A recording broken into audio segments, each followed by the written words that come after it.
4:02 a.m., January 23rd, 2026.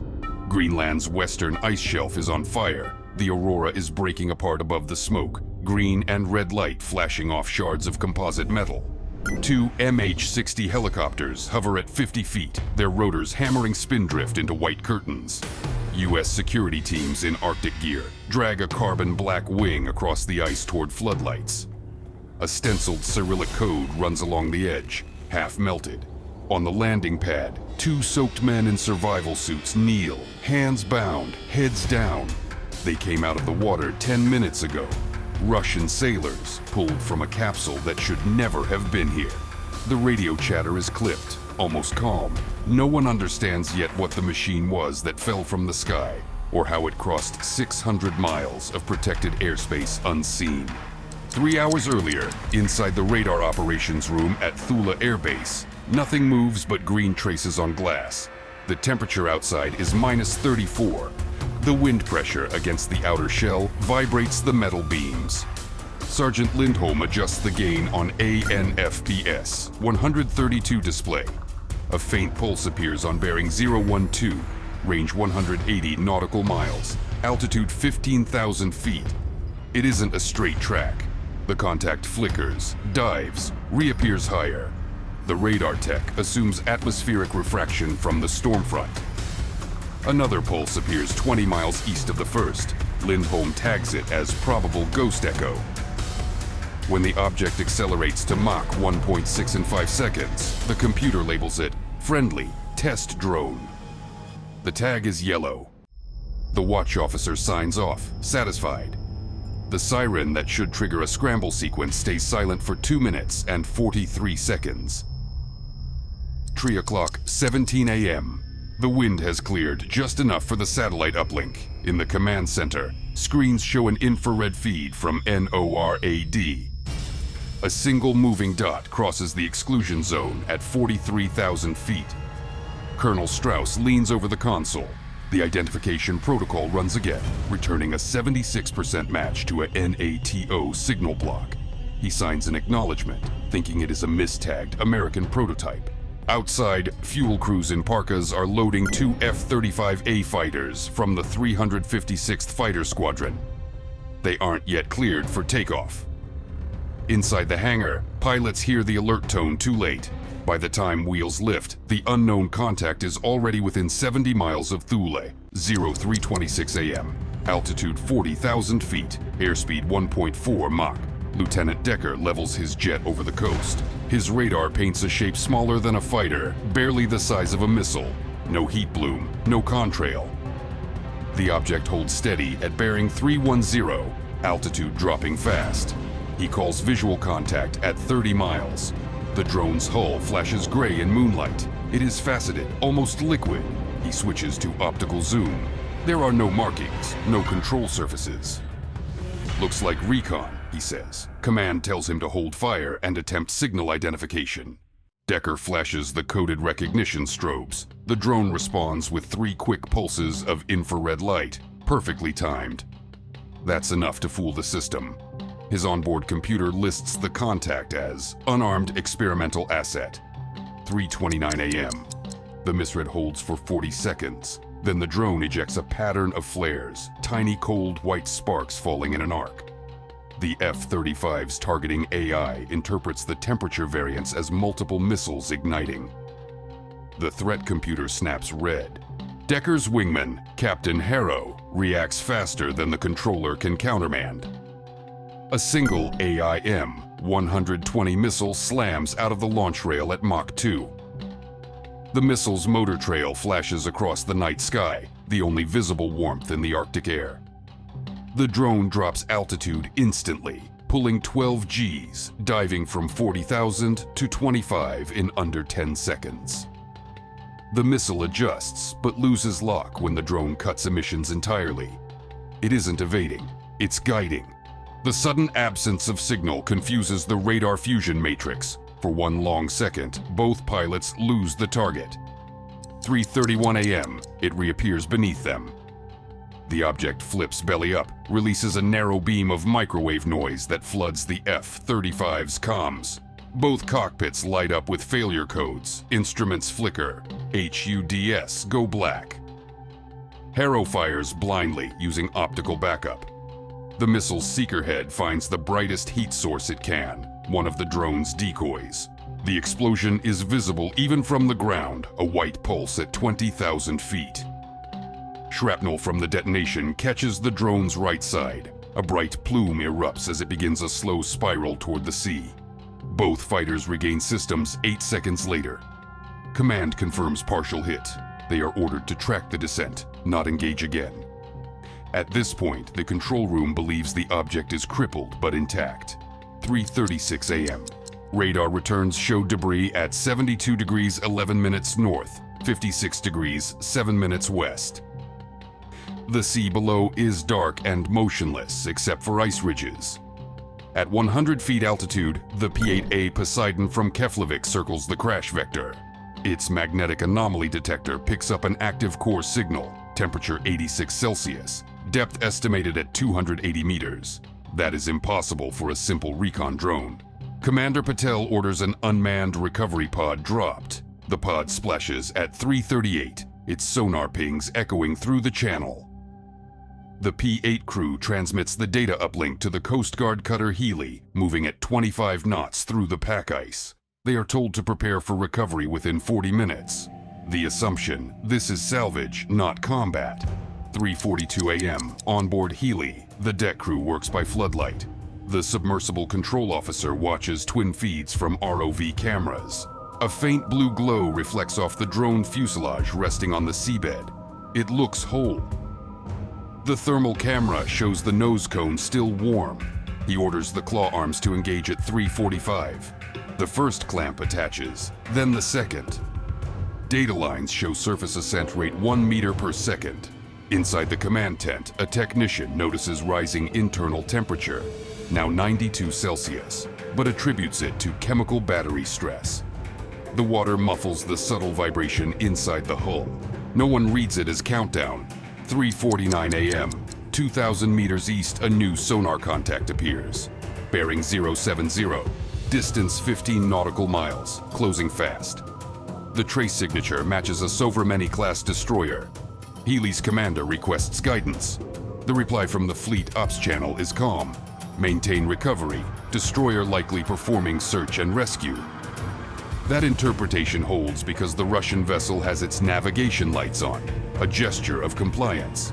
In truth, its lower deck launch bays are opening. 4 small unmanned boats drop into the water, each emitting acoustic bursts every 7 seconds. The bursts fall below audible range. Only the Healy sonar tech, Petty Officer Warren, sees the pattern forming on his screen, a harmonic pulse sequence converging on the drone's coordinates. 3:51 a.m. The recovery cables tighten as the drone breaks the surface. Ice chunks slide off the hull. Steam rises from a long fracture across the nose. The temperature indicator spikes to 112 Celsius. The ROV operator calls for emergency coolants, spraying liquid nitrogen across the exposed section. The drone's composite skin begins to blister under the thermal shock. Warren calls out the sonar anomaly, voice raised over wind. His display shows the 4 unmanned boats forming a diamond formation exactly around the wreck site. The math resolves too late. The pulse frequency from those boats aligns at 19 kilohertz, identical to a detonation command band used in Russian torpedoes. 3:52 a.m.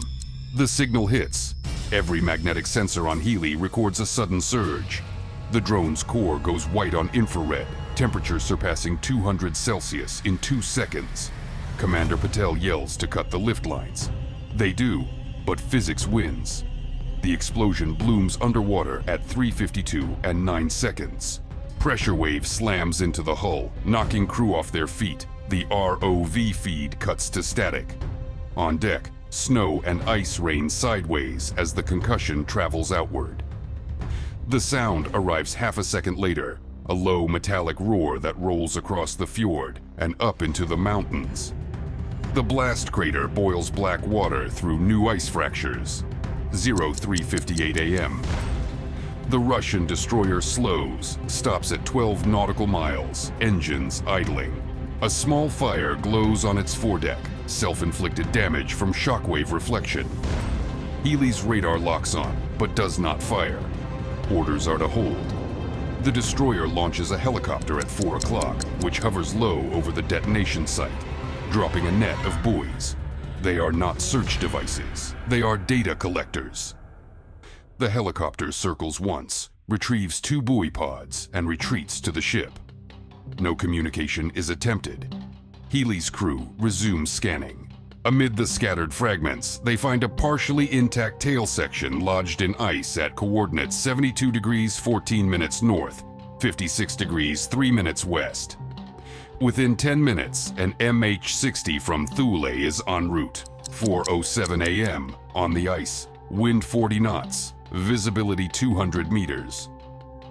The helicopter sets down in crosswind. U.S. Security Team Alpha moves forward with cutting tools. They pry open the remaining segment, 30 inches of curved housing, scorched black. Inside, a metal cylinder the size of a thermos hums faintly. Radiation meter ticks once, then settles. Sergeant Fields lifts it into a containment box. The sound is like static in an old speaker. They don't know yet that it's the drone's data core. Overhead, satellites record the Russian destroyer reversing course, heading northeast at 22 knots. It never crosses into Greenland's territorial line again. 4:15 a.m. Back at Thule, decontamination lights flood the hangar. The captured Russian sailors sit under guard beside their wrecked capsule. Ice crystals fall from their clothing onto the concrete. An intelligence officer shows them satellite photos of the explosion. One man nods slowly. The other stays silent, staring at the floor. In the background, technicians examine the retrieved cylinder. Its outer shell is seamless. The serial number reads K-47 Arctica. Analysts pull data lines but find no connectors, no visible ports. When they pass a magnet over it, the surface ripples slightly, as if alive. Powering it down requires a Faraday cage built on the spot from spare panels. 5:02 a.m. In Washington, the initial incident report crosses the Joint Intelligence Feed. The file lists unidentified Russian autonomous reconnaissance drone with note, self-erasure sequence confirmed. Attached satellite photos show the blast crater now frozen over. The last heat trace dissipated at 4:41. The projected material cost of the drone is estimated at under $5 million. The immediate operational cost of the interception exceeds $200 million. Numbers on a screen, nothing more, yet every desk officer in the room understands the ratio. 6:10 a.m. Greenland sunrise. The temperature drops to -38. On the Healy, divers locate fragments of the acoustic transmitters used by the Russian boats. The devices are made of commercial plastic shells, not military composites. Their chips carry no serials, only sanded boards. Cheap, disposable, perfect for deniable operation. Engineers estimate the Russian crew spent less than $30,000 on the entire setup. The cost of neutralizing it, 1 damaged destroyer, 2 F-35s grounded for inspection, and a public diplomatic firestorm now forming. The sea freezes over the crater again, sealing the wreck beneath a new sheet of ice. 7:20 a.m. Analysts replay radar data frame by frame. The drone's acceleration profile shows something impossible. Vector changes sharper than any known airframe could sustain without disintegration. Each turn creates plasma arcs invisible to normal radar, but traceable in the electromagnetic spectrum. It moved like it was drawing straight lines between waypoints, ignoring inertia. That means the flight path was pre-computed, not piloted. It never communicated with ground control. The only signal ever transmitted was the self-erase pulse triggered by the Russian boats. The object wasn't a drone in the old sense. It was an autonomous data courier. 8 a.m. The base command orders the Russian sailors transferred to Keflavik for interrogation. They are listed as rescue crew recovered from capsule debris. Official channels describe the incident as a malfunctioning reconnaissance platform. No mention of combat or arrests appears in the release draft. The men board a transport under armed escort. Outside, the wind has dropped. The aurora is still faintly visible through daylight, thin green streaks over the ice field where the explosion happened. The crater is invisible now, buried under refrozen snow. Only the magnetometers on Healy still record residual disturbance, a ghost ring of magnetized seawater expanding slowly outward. 9:15 a.m. In the hangar, the containment cage hums. The captured data core remains at ambient temperature. It hasn't cooled since recovery. Technicians note rhythmic fluctuations in its magnetic field, almost like breathing. They record one pulse every 6 seconds. The pulse corresponds exactly to the acoustic intervals transmitted by the Russian boats before detonation. Whatever protocol governed the self-erasure might still be listening. Engineers decide to move the device to a deep vault under the base. At 9:27, the containment cage power fails for 3 seconds during transfer. The lights flicker. When they come back, the core's surface is blank, its serial number gone. 10 a.m. Over the Arctic, a satellite records a faint electromagnetic burst near the Russian destroyer, now 150 nautical miles east. It's not a transmission, it's a residual handshake. For 4 seconds, the burst mirrors the same frequency pattern emitted by the drone before destruction. Analysts mark it as coincidence, maybe interference from auroral currents. They're wrong. Inside the frozen data logs of the destroyer's onboard computer, a new file has appeared. It's time-stamped 3:52 and 9 seconds, the exact second of detonation. The Greenland incident closes with official silence. The ocean refreezes. The captured core sits locked in a vault that no one opens. Healy returns to port with dented hull plates and a crew still half-deaf from the blast. Above them, the northern lights pulse at 6-second intervals, faint and steady. No one can tell if it's weather or signal. The difference doesn't matter. The physics is already in motion and control is long gone.